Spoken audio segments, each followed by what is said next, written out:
Hey, what is up, guys? Welcome to the Techalert podcast, and I'm here, your host, TechnoTrend, and I'm joined here by our four hosts, AppleTechVideo, All I Talk is Tech, and iAppleTuber. So ATV is going to take us into some of the more deeper drama on Twitter and our iOS community, so go ahead, ATV. So the drama that we have has to do with AJ170 and DANIELD3V. If you don't know who they are, AJ170 is a very well-known iOS YouTuber, and DANIELD3V is the creator of IGBA, very well-known developer. So if you don't know, a while ago, AJ170 did a face reveal, and pretty much DANIELD3V, as a joke, he basically cut out AJ's face, and he basically put it on random pictures, and he turned him into a meme, and he kept doing it. AJ told him to stop, he didn't stop, and a few days ago, all this drama went down, and he did it, and he says that he's gonna block him, and he blocked him, and he said that I suggest you do the same. Then DANIELD3V went on to go and say that he was doing sub for sub. We don't know if this is true or not, but he basically was accusing him of doing this. He accused him of so many other things. So I want to hear what you guys all have to say about this. Yeah, so I was looking into that, and I've noticed something. So everything starts out as a joke on Twitter.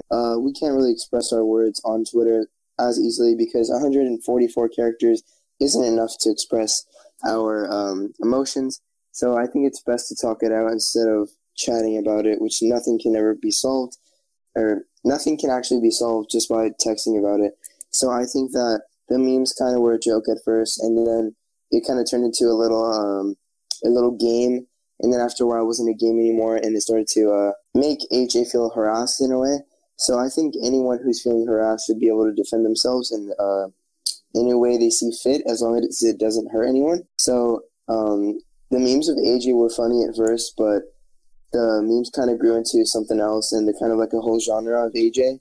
So I don't think he wants to be known as a meme. He wants to be known as like a YouTuber who does great work on his YouTube videos and just has pride. So I guess what I'm trying to say is he doesn't want to be looked at as a meme. He wants to be looked at as a responsible, confident YouTuber. All I Talk is Tech. Do you have anything to say? Yeah, I totally agree with you. I just don't really think that Daniel should have exposed him for that whole sub for sub thing. That wasn't really too cool. You know, I understand maybe making out of him.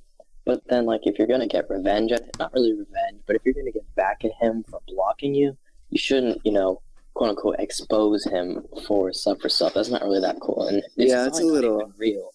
It's like not even, it's like fake news. It's not even real. Who knows if he goes up or sub, right? Yeah, I agree with you, All I Talk. Yeah, because like the fact that he's using the memes and putting like AJ's face onto the memes to make it funny and all, is to me personally, I didn't find it very funny.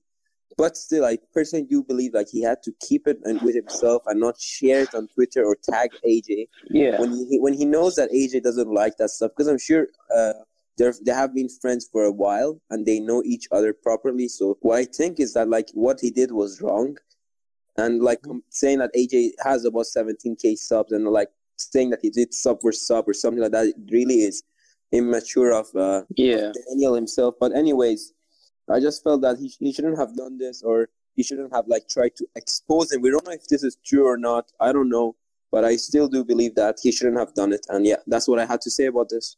Yeah, I agree with you. He took it too far. Yeah. Yeah, exactly. So on that situation, I was thinking that it was kind of a little too far to like, you know, post him and just put his ad or put his tag so that all of his followers can see. That was a little extra. But at the same time, you know, we're not choosing sides. We're just reporting what's going on in the iOS community. We're not choosing sides. Basically, right now, we're just saying what happened. As of right now, I guess we're in good terms with both guys. But until we've decided what side we are, I think we're going to stay in the middle. So that's I'm just going to keep that subject. Exactly. So, we're staying mutual. Yeah. Because it's a very controversial topic. Yep. So I have a few things to say about this whole situation, guys. So pretty much, I don't think Daniel should have did it because like it started this whole drama situation. I honestly think that when AJ told him to stop, he should have stopped, but instead he continued it. Yes, it may have been funny at first, but like AJ was getting aggravated. When someone's aggravated, you should stop immediately. That's pretty much what my thoughts are on it. I just don't think that Daniel should have did it. To some degree, I kind of see why he did it, but at the same time, he shouldn't have did it, is what I'm trying to say. So I hope that he doesn't do this again if they do become cool. At this time, it does seem like it is a little bit too late, unfortunately. Okay, so that was it with the AJ and Daniel topic. Now we're going to go ahead and transit to the new topic, and All I Talk is Tech is going to go ahead and cover us regarding the new iPhone 7 red color. Okay, so Apple, the multi-million-dollar company, can't even get 3 colors right. Okay, so Apple just released the iPhone 7 with the product red color. So if you don't know what this is, they basically send money to aides to do research and stuff so they can help the cause. So what Apple decides to do is they decide to make a red iPhone. But usually when you have a red iPhone, it has a red silver, or it has a red ring around the home button. Well, Apple didn't get that right. But also, what looks really cool? Red and white or red and black? So many people want a red and black iPhone, and Apple knows this because so many people like it. And they decided to release a red and white iPhone. Why, Apple? It's just a red and white iPhone. Like, who would buy that? Like, people would have bought so many more red and black iPhones. Yeah, I just think they probably didn't want to make an extra project out of it. They just wanted to do like a small little thing. Just for like, but also for research and stuff. Yeah. But also, I do have a video coming out on this. But long story short, the new promotion. Yeah, but the new iPhone 8 is coming out, and the lines last year for the iPhone 7 Jet Black were so huge, and Apple's not going to be able to produce that many iPhones in an extremely short amount of time. So what they decided to do was they decided to release this product red iPhone. So that way people will buy this iPhone instead of that iPhone 8 or the next iPhone, iPhone X, whatever you want to call it. Ooh, that's prevent. No, but it will prevent the people from buying the next one because you're not going to buy 2 iPhones in a row in 6 months, right? Yeah, I agree with you. So it's smart for Apple to release it now so that way they don't run out of stock within like 1 day. They'll probably run out of stock in like 2 days. You know what I think about the red iPhone? I think that I agree with you. The fact that it's only like white and red, it looks like an iPod. I know, right? Yeah. And then the biggest issue as well is like the fact that it doesn't have anything special. It's just a red iPhone, and that it's only 10% going to the red for fighting AIDS and all that. Yeah. There's no spec updates. It's nothing. It's pointless. It's for a good cause anyway. So it's a good cause, but they could have bought. People would have bought so many more of them if it was just red and black. What I feel is that like Apple, what? Red and black would have looked better. Yeah, 100%. So I just want to put my thoughts on the red iPhone. I just want to basically say that I like the red iPhone. I think it's a very cool idea, but there's a few things that I think that they should have made better. First of all, the red iPhone should have had a black screen. It just doesn't look right with the white screen. It looks like an iPod Touch. We gotta be honest right there. Second, the Touch ID sensor is actually silver, not red, and it should be red because like every iPhone color, the Touch ID sensor is the same color. It makes no sense. Completely ridiculous. I think they should have did better with that. But sadly, we didn't get everything we wanted on the red iPhone, but let's just be happy that we got it at least. But then again, keep in mind that this is the same company that decided to charge the Apple Pencil using the iPad. Oh my gosh, and also look at how Apple charges their Magic Mouse. You'd think they charge it somewhere where you can use it. But oh my god, they charge it at the bottom of the mouse so you can't use it while it's charging. Super convenient. Who thinks of this? Like, is someone like a genius? No. What I feel is that like Apple had extra parts, and then they decided to like, okay, let's throw up this red iPhone. Let's use the same Touch ID from the silver iPhones who didn't sell a lot. Or Tim Cook is brain dead or something. I don't know. No, I think what I'm thinking is right because I think like they have those extra parts that they didn't use, so they're trying to use it now by selling this. And I'm sure this red iPhone is gonna sell for a lot. It is. Sure, people are gonna buy it for a lot. They're gonna make so much money, honestly. But like, oh wait, also they could have sold way more. What do you guys think about the new iPad? They could have been a bit more creative. Oh yeah, that's my subject. I'm really interested. Yeah, let me finish something.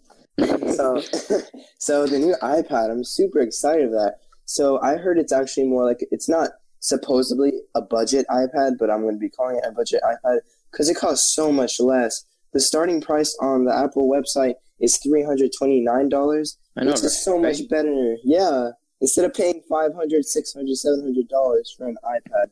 you can buy this one.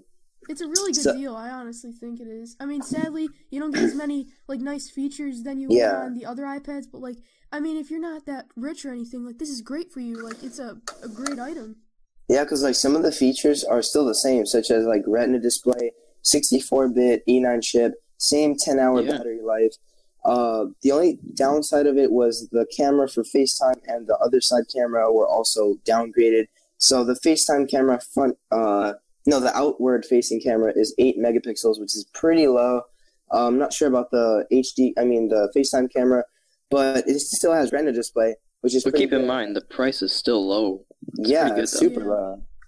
Also, the iPhone SE, the 32GB model, was now bumped up to 64, and the 64GB model for the same price to 128 gigs for the same price. Exactly. So, that's awesome. Sucks for the people that bought them, but it's too late. Earlier.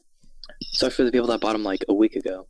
That would suck. The new iPad, I like the new iPad. The pricing is perfect, but I still like to compare to the iPad Air 2. I don't know if it's better than iPad Air 2. Yeah, it's better actually. iPad Air 2, but they still like made it a bit like I don't care. Like the specs are very low compared to the iPad Pro. But still, it's a budget iPad. So if someone like wants an iPad so badly and doesn't have the money for an iPad Pro, then this is the best option. So I still do like the idea of Apple making the cheapest iPad ever. So it's really good. I'm really happy. It's also faster than the iPad Air 2. Yeah, exactly. Yeah. It's an A9 chip. Oh, but then again, keep in mind, Apple can't get 3 colors right on an iPhone. Yeah. This is a multi-million-dollar company we're talking about. One more thing, I'm actually shocked that the new iPad doesn't have the rose gold color. Like, why? Yeah, exactly. They should have Apple's rose gold. Apple's MacBooks don't match the matte black iPhone. What? Yeah. Why? Why, Apple? They can't match their colors. Are they like colorblind? Apple could have been way more creative with the name for the new iPad. Yeah. They just called it iPad. Yeah, iPad. They should have called it something else. Like, why? You're gonna get confused with like other iPads that came out. Like, it makes no sense. Give it another iPad. Like, did you get the iPad? Which one? The iPad. Well, on the website I got the iPad right now. It says it's called the iPad, and then it says new underneath. That's basically it. Like, what the heck? Can't you get something else? Yeah, someone at Apple is brain dead. I know it for a fact. Okay, guys, now I think we have to get to the new topic, which is the iPhone Captain Angry Grandpa situation. So let's start with ATV. I'd love to explain this situation. So, pretty much, it's not 100% an iOS story per se, but like, iPhone Captain, if you don't know who that is, he's another really well-known iOS YouTuber. He actually did a video on the situation, and we just saw it, and we thought it was pretty good, so we thought that we would give our take on the situation. So if you don't know what's going on, basically, there is a lady in the series known as Tina. She's like the female version of Angry Grandpa, and she gets really angry, and she's really hilarious, and everyone likes her. She's like one of a fan favorite. So what happened is she out of nowhere was on a live stream exposing them, saying all these terrible, terrible things about them that were untrue. And I'm not going to go into detail 100%, but just know, guys, they're terrible things. And if you guys do find it on the internet, you guys can go check out the podcast, see exactly what they were saying. So what happened is they actually made a channel, and she starts exposing them even more on it. It was just crazy. And pretty much it got so bad where DRAMAlert covered it. Kid behind a camera, he actually started talking about it. He made videos on it. She said that they paid her nothing, when in reality they paid her $5,000 both months, which is really, really crazy. So he showed proof and everything. Like, she even egged their houses. Like, it's just crazy. So as you see, that's the story right there. It's a crazy story. So I want to hear what iAppleTuber has to say about it. Okay, to be honest, when I saw the topic on the fact that Tina is like exposing, I was shocked. But then when I saw Pickleboy release 2 videos exposing Tina for lying, I was like happy because I knew that Tina was lying. The fact that she's saying that they didn't help her and they didn't support her when she needed them, it's lies. Because we could see from the text chat that they supported her whenever she needed help. They gave her money, they gave her gifts, and they also helped her a lot. And also regarding the iPhone Captain video, I was as well shocked that he made a video, but he was just answering a question and he was just giving his thoughts. So that's okay. It's a freedom of speech. Everyone has the freedom to talk anything what they want. But I still feel that the fact that he's saying that he's not allowed to monetize videos on cancer, it's his channel. He can do whatever he wants. He can upload whatever he wants. He can monetize whatever he wants. Anyways, if Angry Grandpa is okay with him putting the video about the cancer, then why not monetize them if he wants? Yeah, exactly. It's even better. They can use the money to help to like get for the cancer and all. I know they're already rich. I know they get a lot of money, but that video can as well help them a bit. So yeah, that's what I had to say about that as well. A similar thing happened to, if any of you know the weird #1 meme, Robbie Rotten. He's the lead singer. Pretty dank meme, 11 out of 10. But the Robbie Rotten, he has cancer. So what they did was people made all these memes, and of course they got so many views. Like Patreons and stuff linking so they could do like research and help him with cancer, and now he's cured. So thanks to memes, he doesn't really have cancer anymore. So yeah. Dang, that's informational. I know, right? That's awesome. We are #1. Yeah. Yeah. We are #1. No, it doesn't go like that. It's from SpongeBob. So the next topic actually has to do with AJ170 and boom hacks. So if you guys don't know, for many months, they actually had huge drama. They actually resolved all of these issues. They DM'd, and they're cool now, and they have each other unblocked. Like, for months, they had each other unblocked. They were saying that they'll never forgive each other. Like, it's all over, and everything's good again. So, I want to hear what you guys have to say about this. Good for them, you know? It's good to see people that were enemies become friends. That's always good. And they're two big iOS YouTubers. A lot of people look up to them. And when they see them fighting and stuff, that doesn't really look good. I'm actually really happy that they're good again, because Boom was actually inspired by AJ. That's the reason why he started YouTube, was because AJ had a YouTube channel. That's how it started. So, like, I just couldn't see why they were fighting. Deep. Yeah. Very deep. I'm very happy they're friends. To see them, like, be back, and because, as you said, they're two big iOS YouTubers in the community. It's very good. And it's also good because when they're enemies, it leaves a bad impact on everyone. Yeah. And also, it just leaves negative energy. Yeah, exactly. Because I'm friends with both of them, I already know like how they are. And I'm happy that AJ talked over this, and now they're good. So it's pretty good. I'm happy about this. It's good to have them back.